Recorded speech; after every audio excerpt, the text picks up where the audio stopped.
court for violating the rights of the parents and of their children are being told by judges that they lose their rights to their children when they drop them off at school.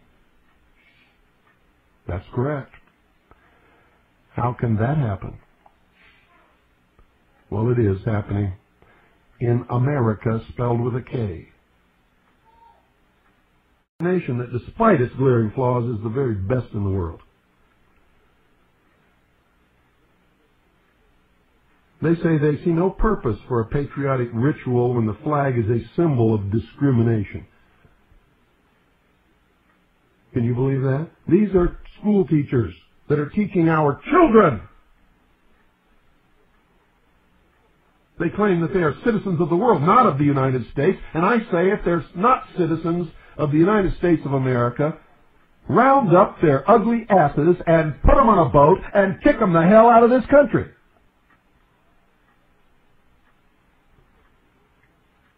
And the quicker we do it, the better. Let them be citizens of the world, somewhere else in the world. Here we have citizens of the United States of America and citizens of the states.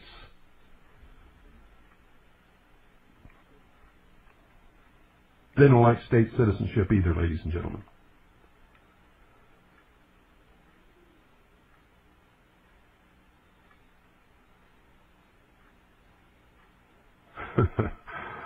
You know, it's voluntary. Any student that didn't want to, or any member of the community that didn't want to, didn't have to show up and say the pledge.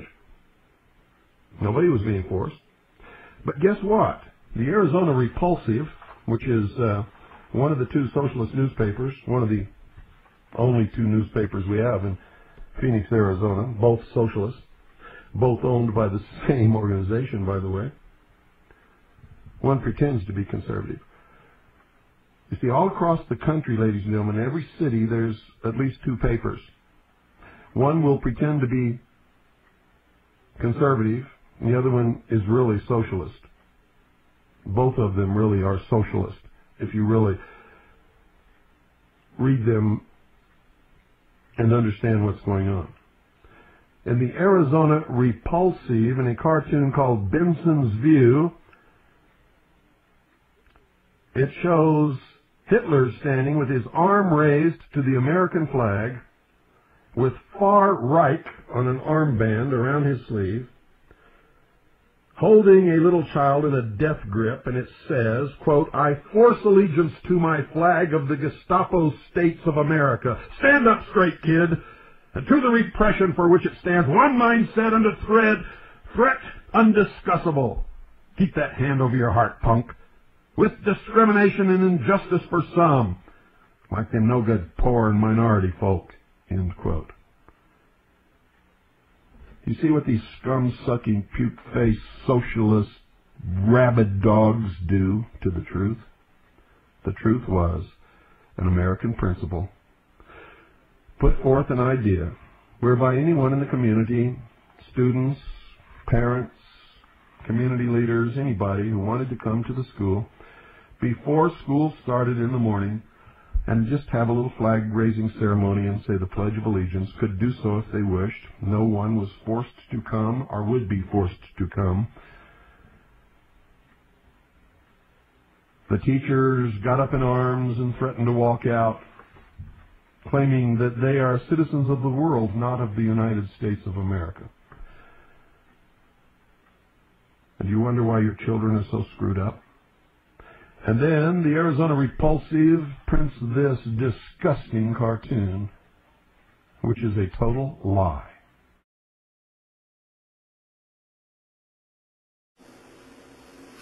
It's very simple. First, there is a creator, more powerful than anything else. This creator endowed man with unalienable rights.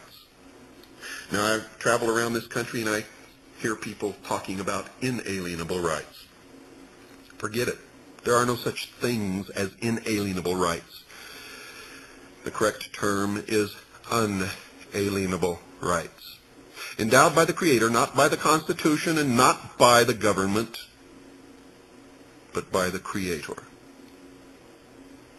Unalienable means that they cannot be alienated from man.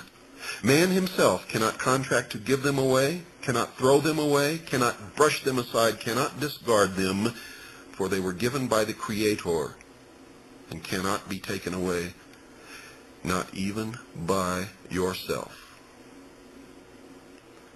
Thus the Creator gave man unalienable rights, and man thus created the government for his mutual benefit and protection, and gave the government some rights. This is how that idea works. And that the rights that the people give the government, only the people can take away from the government, and the government can never take the unalienable rights away from the people. So the first time in history, the entire history of the world, man stood free as a sovereign king in his own right, with the government as his servant. And never before had this ever happened. Without this concept, it could never have happened then, and cannot exist now. For the idea is this: that there is a Creator that is all-powerful over everything and everyone. That the Creator gave man a special position in nature and allotted to man certain unalienable rights which can never be taken away by anyone, not even by man himself. And that man, in order to create an organization for the mutual benefit and protection of those being governed, create a government which they give rights. The people, man, can take those rights away from the government, grant the government more rights or less rights, and the government is the servant of man. The move in recent years by the socialists and by others who want to destroy this great nation, to do away with God, to destroy religion, is for the purpose of taking away the unalienable rights of man and making man once again the property of the government, of the king, if you will. And this must be resisted by those who understand this principle to their dying breath. It cannot be allowed to happen. And that's why these people, these socialists, the ones who want the one-world totalitarian socialist state, the ones who want to destroy this great republic, that's why they must destroy God. And that's why they are so unhappy, because they have no concept of God or of a Creator. For them, this Eve were held prisoner in the Garden of Eden by an unjust, cruel, and vindictive God.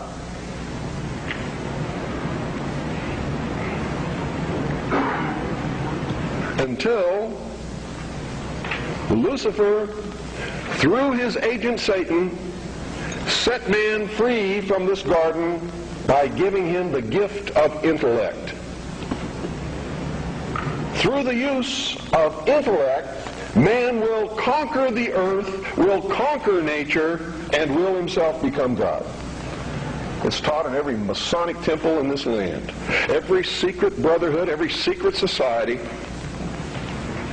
every mystical temple, every occult organization teaches the Luciferian philosophy. They do not believe in Lucifer. They do not believe in any entity called a devil, and they do not believe in God. It is a mistake for you to assume that they do. They are atheists in the strictest sense of the word. They are humanists. That's their religion. At the highest level, their goal is to create a world in which the adepts, the 1,000 points of light, working behind the veil to create the culmination of the great plan, can realize the ultimate happiness for mankind. penalty. That's why they don't oppose. That's why they don't oppose certain crimes. That's why they say you should not be put in jail for the rest of your life for murder or anything else. There should be no death penalty, because it was a learning experience. And having gone through that learning experience, you're a better person now. This is what they teach. They believe punishment for these crimes is nothing more than vengeful retribution, which is wrong in their eyes.